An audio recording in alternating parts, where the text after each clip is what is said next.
Fala galera, bem-vindos a mais um Papo 10 aqui pelo canal do Arquibancada Tricolor, em uma semana que o São Paulo não entrou em campo, mas hoje já tem jogo, já tem Tricolor em campo contra o Criciúma, valendo mais uma rodada do Campeonato Brasileiro, que hoje é o que acabou sobrando ali para o São Paulo, né? As pretensões do São Paulo de se classificar no que vem para a Libertadores, ou pelo menos para uma pré-Libertadores. Tem ainda a discussão se vai ter uma vaga a mais ou não, caso o Flamengo vença a Copa do Brasil ou o Botafogo vença também a Libertadores. Isso pode mexer com a questão da classificação direta pelo Brasileiro, mas o fato é que o São Paulo precisa levar muito a sério essas últimas rodadas do Brasileirão, porque a temporada que vem vai ser uma com a vaga na Libertadores e outra completamente diferente se o São Paulo, por acaso, não se classificar para essa competição. Essa preparação para o jogo contra o Criciúma, o São Paulo teve esse tempo para treinar em meio à discussão, que foi um pouco amenizada com a vitória sobre o Vasco, mas essa discussão sobre permanência ou não do Zubeldia e coisa e tal. A gente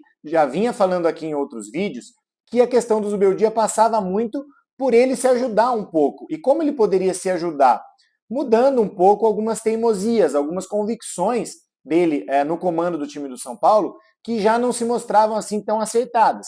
Ele tinha um esquema do 4-2-4, que é o esquema preferido dele, que funcionava de uma forma com o Igor Vinícius, o Alisson e o Ferreirinha, mas esses três jogadores haviam se lesionado e ele continuou com o mesmo esquema com outros jogadores de características completamente diferentes. E aí isso transformou o São Paulo de um time mais intenso e mais veloz no começo da era Zubeldia para um time um pouco mais lento e mais previsível nessa reta final. Contra o Vasco, ele já deu uma resposta um pouco diferente, ele escalou o Eric e o Marcos Antônio ali no time, isso já deu uma dinâmica bem maior para o funcionamento do time, tanto com a bola quanto sem a bola, né, como ele gosta de falar. Então foi um primeiro sinal de que, apesar desse burburinho, dessas frituras do Zubeldia, etc., talvez ele tenha enxergado sim que era o momento de um chacoalhão, o momento de uma mudança no time do São Paulo, algumas variações de jogador, algumas variações táticas.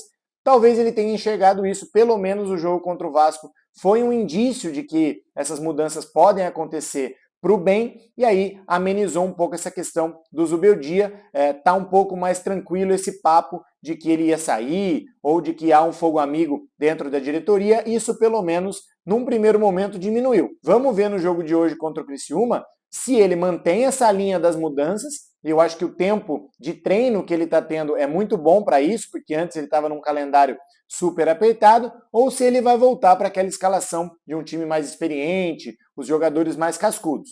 De uma forma ou de outra, o São Paulo não vai ter o Wellington, que está suspenso, e não vai ter também o Bobadilha, que sentiu dores no adutor. Isso no treino da sexta-feira ficou definido que o Bobadilha não vai para o jogo. Então a gente tem que ver que, se diante desses desfalques, como, né, o Zubeldia vai armar o time. Na minha opinião, como a gente já perdeu o Wellington, eu acho que ele vai acabar optando por uma linha de 3 para poder jogar com o Jamal Lewis como ala esquerdo e não como lateral. Faria uma linha de 3 com o Arboleda, Alan Franco e o Sabino, e colocaria nas duas alas o Igor Vinícius e o Jamal Lewis, que eles têm mais característica de alas do que propriamente de lateral. Fazer uma linha de 4 com esses dois na lateral, o Igor pela direita e o Jamal pela esquerda, poderia deixar o time do São Paulo um pouco mais fragilizado defensivamente. Então, por isso eu acredito que ele vai optar por uma linha de 3 e aí colocar o Jamal e o Igor nas alas. No meio de campo, como a gente não vai ter o Bobadilha, eu imagino que a substituição natural, até pelo jogo que ele fez contra o Vasco, seja mesmo o Marcos Antônio.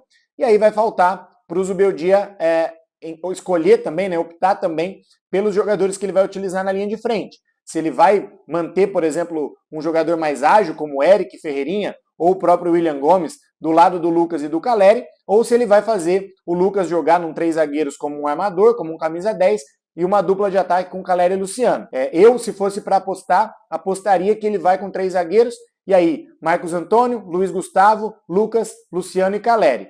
Mas o Zubeldia não é, pelo que ele vem demonstrando, a formação preferida dele, então também existe, obviamente, a opção de ele manter uma linha de 4 e aí jogar, mais ou menos como foi contra o Vasco, com o Luiz Gustavo, o Marcos Antônio, Lucas, e aí Ferreirinha ou Eric, junto com o Luciano e com o Caleri. Também fica um time mais móvel, pela entrada de um jogador de velocidade, que pode ser o Eric ou o Ferreirinha, Porém, como eu disse, eu acho que fica um pouco fragilizado demais para jogar fora de casa, mesmo que seja com o Criciúma, considerando uma linha de 4 ali com o Igor Vinícius e com o Jamal Lewis. De toda forma, como eu disse, pelo tempo que o Zubeldia está tendo, né, de treino, eu acho que é o momento dele também testar variações. Tem o esquema com 3 zagueiros, tem de repente um tripé no meio de campo com Luiz Gustavo, Lisiero e Marcos Antônio, ou o próprio Nestor, porque nesse jogo o Bobadilha não tá. Tem a opção de você jogar com pontas, Eric e Ferreirinha junto com o Caleri. Tem a opção de repente, você jogar com uma dupla de ataque, Caleri e Luciano, e o Lucas vindo um pouco mais como um camisa 10, enfim. O São Paulo e o próprio Zubeldia, a comissão, que se queixavam muito da falta de treino, que é uma verdade no nosso calendário brasileiro, e a sequência de jogos, aquela coisa maluca que o São Paulo estava enfrentando enquanto estava nas 3 competições, agora isso foi completamente alterado. O São Paulo está tendo aí uma média de 7 a 10 dias de treino entre um jogo e outro, então acho que essa desculpa, vamos dizer assim, termina. Acho que o Zubeldia teve e vai ter tempo de sobra para poder fazer essas variações, que mesmo que elas não sejam colocadas em um primeiro momento logo na escalação inicial, eu acho que durante o jogo vale a pena o São Paulo ter sim sempre variações táticas, variações de jogadores, porque isso é a essência do futebol moderno.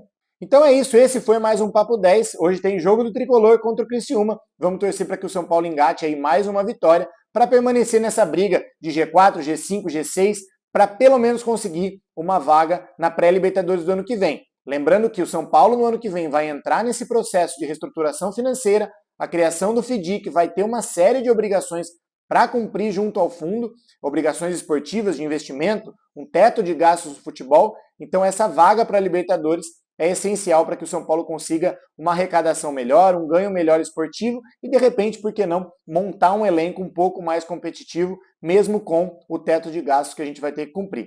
Beleza? Obrigado pela audiência de vocês. Vamos São Paulo e bom final de semana para todo mundo. Valeu!